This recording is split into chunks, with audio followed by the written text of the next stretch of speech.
nagbabalik po ang Moments of Grace. Dito lamang yan sa 1197 DXFE. Grabe, nakaabot ka sa mga panahong ito only because God has been so faithful. If you try to look back, ang dami mo ng pinagdaanan, di ba? Pero nakaabot ka dito. Yes, life was not perfect. Yes, it was a rough road ahead, no? Kumbaga pila kalibaong ang imuhang giagian. Pero nakaabot ka sa mga araw na ito. Yung mga teachers natin, no? Hello sa mga taga-DepEd. Hello to you, Ma'am Jonas Piore. Ngayon ay wala na, patapos na naman ang school year. And God has been so faithful. Naalala niyo po ba noong mga panahon that we have been praying kasi na-move, no? Yung pagsisimula ng online classes because we are not ready. Hanggang sa, sisiw lang pala yung pag-print ng mga modules na yan. Nalampasan ako pala ang isang taon, no? Na virtual learning, walang face-to-face. And next year, no? Next school year, yun na naman. And alam niyo po ka-moments, bago kayo mag-worry, bago kayo kabahan, bago na naman kayo matakot, natapos po ang unang taon na tayo ay nag-modular classes, tayo ay nag-online learning, natapos. Ibig sabihin, kung anuman ang mga pinagdaanan, the Lord has been faithful. And in the coming school year, the Lord will still be faithful. Sabi nga, di ba, He is faithful today and tomorrow, until forever. So kung ano man ang iyong pagdadaanan, look back in the past and see how faithful God has been. And until now, He continues to be faithful. So relax lang.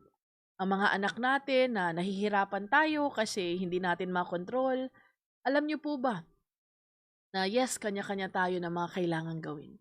Kanya-kanya tayo ng responsibility. Basta tatandaan lamang natin that we are going to spend our time na nakafocus tayo sa Panginoon. Alam niyo, gusto kong i-share sa inyo ang 2 Samuel chapter 12 verses 7 to 9. 2 Samuel 12, 7 to 9. Grabe kagabi, no? Binasa ko yung buong 2 Samuel 12. And naisip ko doon na, Lord, grabe, no? Ito yung kwento ni David. Na wala, si David, chill lang siya. No? He was bored. Ang kanyang army ay nasa battle, no? So, nandoon yung kanyang mga alipores, no? Nasa kalagitnaan ng battle. But David, he had stayed at home. No, na dapat pala si David yung, kasi siya yung king, di ba? Ikaw yung dapat nangunguna doon. Pero wala si David, iyokong lumabas, Lord, hayaan niyo na po sila doon, sila na. No, instead of leading his men into battle, he was at home. Pag ikaw ay walang ginagawa, no? Pag ikaw ay puro walang nakikitang maganda, no? Na parang, ano ba naman tong buhay na to? Wala akong magawa. Bored siya. Anong nangyari nung David was bored? In his boredom, he lusted after another man's wife. No? Ito yung David na merong Goliath. Ito yung David na a man after God's own heart. Pero it is the same David who was so bored and nakita niya yung pagkaganda-gandang babae and he lusted over Bathsheba. 2 Samuel 12, 7 to 9 says, "This is what the Lord, the God of Israel says. I anointed you king over Israel, and I delivered you from the hand of Saul. I gave you your master's house and your master's wives into your arms. I gave you all Israel and Judah. And if all this has been too little, I would have given you even more. Why did you despise the word of the Lord by doing what is evil in His eyes?" Grabe to, no? Alam niyo po, kinalibutan talaga ako nung binasa ko ang 2 Samuel 12. Ito kasi yung mga panahon, no, na sabi nung prophet na, uy, alam mo, merong isang tao, isang baby sheep lang ang meron siya. Nakita nung mayaman, yung sheep na ang mayamang ito, ang daming mga ari-arian, ang daming mga sheep, no? Itong poor na mana ito, isa lang. Pero sabi nung rich man, ay nako, ihawin yung karnerong yan, kakainin ko yan. Tapos sabi ni David na, ay nako, dapat mamatay na yung taong yan, no? Grabe naman, ang dami niyang karnero. Tapos ito, nag-iisa lang, kukunin pa. And then the prophet said na, oo, ikaw yan. Ikaw yan. And 2 Samuel 12, 7 to 9, no? Nilista ng Panginoon na, ano ba naman? Ginawa kitang king over Israel. No, pinotrektahan kita habang ikaw ay hinahabol ni Saul. I protected you and I delivered you from Saul. Binigay ko sa iyo lahat ng ari-arian ni Saul, pati yung mga asawa niya. No, I gave you Israel and Judah. Kung sa tingin mo napakakonti ng binigay ko sa inyo, nagsabi ka sana sa akin. Kasi ibibigay ko pa ang sobra sa iyo. Imagine God telling David this. Imagine God telling you this. Look back sa iyong buhay, ka-moments. Ang daming binigay ni God sa iyo. Kung nakukulangan ka pa, huwag ka daw hihingi sa iba. No, sabi ni God, if this has been too little, I would have given you even more. Huwag ka lang gagawa ng something evil sa mata ng Panginoon. Minsan ganun tayo, di ba? Na gusto ko yung trabahong yun, gagawin ko ang lahat, masulot lamang yun. Alam mo, ka-moments, pwede naman pala tayong humingi sa Diyos. Pwede naman pala nating sabihin na, Lord, kulang naman tong Israel at Judah. Kulang naman tong kingdom ni Saul. Lord, kulang naman tong mga ari-arian na nandito sa akin. Baka pwedeng bigyan niyo pa po ako. No, ang dami nating nakikita sa kwentong ito. First, David was bored. Wala siyang ginawa. No? Nasa palasyo lang siya, lakad-lakad siya, kasi yung kanyang mga army nasa battle. No? So sila doon nagkakagulo. Si David, chill lang. Tingin-tingin sa kanyang palasyo, ay, ano ba namang meron dito? Bakit maliit yung bahay ko? Tapos dumungaw-dungaw siya. Nakita niya si Bathsheba na pagkaganda-ganda. Pansinin ninyo ka-moments, pag ikaw walang ginagawa, lahat ng mali nakikita mo. Di ba pag ikaw ay nasa bahay lang nakakulong, nakikita mo yung mga problema ng mga neighbors. Nakikita mo yung, uy, mas maganda yun. Ay, bakit siya meron, ako wala, no? Dumudungaw-dungaw ka doon, nakikita mo, uy, pogi pala yung silingan na mo, no? Like David, nakita niya si Bathsheba naliligo. Alam niyo, Bathsheba is, gino-joke ko yung mga friends ko na, ay, favorite Bible character ko si Bathsheba kasi sobrang ganda niya, no? Nabighani si David sa kanya. Minsan sinasabi ng iba na, si Bathsheba, bakit si Bathsheba? Naliligo lang naman si Bathsheba. Si David itong may problema. Diba? But anyway, alam ni David na si Bathsheba ang naliligo doon sa kabilang bahay ay may asawa. Si Uriah. O kilala ni David si Uriah kasi ano din to mga commander ito, no? Mga malalaking tao ito sa army ni David. So kilala ni David kung sino si Uriah. And alam niyo ba ang ginawa? Diba? Alam naman natin na sabi ni David, kasi alam niya na si Bathsheba married. Diba? Alam niya na, ay teka lang, medyo off limits tong babaeng ito kasi buhay pang asawa niya. Alam ko nang gagawin ko. Papatayin ko ang asawa niya. No? So he was bored, nakita niya si Bathsheba, alam niyang married, so sabi niya doon sa kanyang isang mga alipores na, si Uriah, papuntahin mo doon sa sa harapan ng battle. Hindi ko alam kung ano yung mga conversation nila doon. Siguro sinabi ni David na, tapos yung mga defective na Armalite ang ibigay mo sa kanya, no? Para mamatay siya agad-agad. Alam niyo po, minsan ganun tayo We always have the same ugali, like David, na meron akong gustong makuha. Gagawa ako ng paraan. Gagawa ako ng paraan para makuha ko ito. Para sa tingin ng iba, okay, legit. Kasi wala na, namatay na si Uriah, so pwede ko nang maging asawa si Bathsheba. But God knows kung ano yung mga manipulation na ginagawa natin para lamang makuha natin yung ating mga inaasam-asam. Meron tayong mga inaasam-asam na pwesto, no, na parang gagawin ko ang lahat, aapakan ko ang lahat para lang mapapunta sa akin yung pwestong yan. Yung negosyong yan, yung lupain na yan, binigay sa akin ng mga magulang ko yan. So gagawin ko ang lahat-lahat para mas malaki yung share ko kaysa sa aking mga kapatid.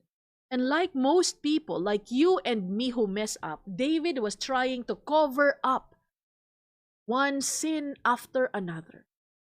Diba, tinignan ni David si Bathsheba with lustful eyes. Naku, adultery na yun, ka-moments. Anong ginawa niya? Uriah, doon ka sa harapan ng battle para mamatay ka na agad. Dalawa na yun. No, na parang, grabe. Because David was so bored at that time. unang makikita natin doon, no, na minsan pag tayo bored, ano bang ginagawa natin? Tumitingin-tingin tayo ng Facebook, ng YouTube, no, minsan nalululong tayo sa droga kasi wala tayong magawa. Nalululong tayo sa pornography, no, umiinom na lang tayo kasi, ay ate, wala akong magawa. Pero alam nyo, ang daming problemang lumalabas pag tayo ay bored, pag tayo ay idle, pag tayo ay walang ginagawa. Sabi nga nila, diba, an idle mind is a devil's workshop. Ang daming pwedeng isaksak sa iyo pag wala kang ginagawa. No, minsan sinasabi natin na, ano kayang feeling? No, masubukan nga kung totoo ba talaga ito. Alam niyo, ka-moments, lahat tayo ay merong David episode sa buhay natin. Huwag nating sisisihin lang si David na, ay, ano ba naman yan siya? Hindi na nakontento. Pero alam nyo, the Lord is reminding you and me today na meron tayong mga ganong episode sa buhay natin.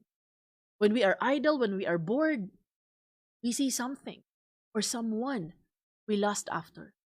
Diba kasi hindi ka pinansin ng asawa mo? And here's an office mate na pinapansin ka, feeling mo ganda-ganda mo. Oh, iwan ko na lang yung asawa ko. Total, hindi naman niya ako pinapansin. Total, may rason naman akong talikuran siya. Bahala na siya sa buhay niya. Ganun na ganun ang nangyayari ka-moment. If we keep on feeding our minds with thoughts like this. Pero alam niyo po, do not stop there. Yes, David committed one blunder after another, one sin after another. He covered up his sin, one sin cover up, sin na naman cover up ng cover up. Pero alam niyo po, ang storya is not about that. The story is that he confessed to God. When he was confronted and he was made to realize na, oy David, ikaw yung kumuha-kuha ng isang karnero na dami-dami mo ng karnero. What did David immediately say? Sabi niya na, Lord, sorry. Nag-confess siya, humingi siya ng sorry. God did not remove the consequences of the sins of David, but God forgave David immediately. A moments, hindi ninyo alam ano ang mga kasalanan ko na kino-cover up ko. Hindi ko rin alam kung ano ang mga kasalanan mo na pilit mong tinatakpan hanggang sa hindi umalisngaw yung baho. Pero lalabas at lalabas yan. The good news is that, yes, we will be facing the consequences, but God's forgiveness is there for the taking. Yun ang kwento ng episode na ito sa buhay ni David. Hindi siya, yes, he was a murderer kasi pinapatay niya si Uriah. Yes, he was an adulterer kasi he lusted over Bathsheba. But it does not end there. The story ends when David admitted that he sinned against God and asked for forgiveness. Nakita naman natin, di ba, na David faced the consequences. Yung anak nila ni Bathsheba, di ba? Wala, namatay at such a young age. The consequences were there. The consequences ng mga kasalanan mo, consequences ng mga kasalanan ko ngayon, mga wrong decisions I made 10, 20 years ago, I am still paying for the consequences now. But by the grace of God, we are forgiven. Ka-moments, I do not know what your episode, David episode is. But I do know that God can forgive you. God can cleanse you from all unrighteousness. God can free you from the guilt of your past. Ako, maraming mga times, no, na guilty rin. Na minsan, nare-remind ako na parang, Lord, bakit ko ba naman kasi ginawa yun? Bakit ko sinabi yun? Bakit ko inalaw na mangyari yun? Pero wala na. So God has forgiven me already. God has forgiven David sa kanyang pagpatay kay Uriah, sa kanyang adultery kay Bathsheba. God forgave David. And even if David faced the consequences, God was with him. He's clean, forgiven. The man after God's own heart. Alam mo, the consequences of our actions will remain, but God has made us right already with Him. to love you, and it's your kindness that leads us to repentance. And with that, mga ka-moments, I am going to bid you goodbye. Sa totoo lang, no, ang dami nating palpak sa buhay. Pero bakit ba tayo lalayo at lalayo sa Kanya? When we know na sa Kanya lamang tayo pwedeng dumitwen. Huwag ka nang tumingin sa neighbor mo. Huwag ka nang magsabi na, ay, yan siya, pahuli-huli. Ganito naman yan. Ganun ka rin. No, huwag nating kalilimutan na ganun ka rin, ganun din ako. But God's forgiveness is ours for the take. No? So, grasya ra gyud sa Ginoo that we are still here. Meron ka mga kapalpakang ginawa? Yes, given. Not one can say that I am better than the other. Kasi lahat tayo sa totoo lang ay merong mga kapalpakang ginagawa. So, we are going to continue to rely on God. We cannot judge others because palpak din tayong kagaya nila. But the good news is that when we ask for forgiveness, God immediately forgives us. We admit our sins when we ask for forgiveness. Ka-moments, ikaw ba ay nasa kalagitnaan ng mga episodes mo like David, that you're bored, nothing to do, you're lusting over something or someone? Stop before it is too late.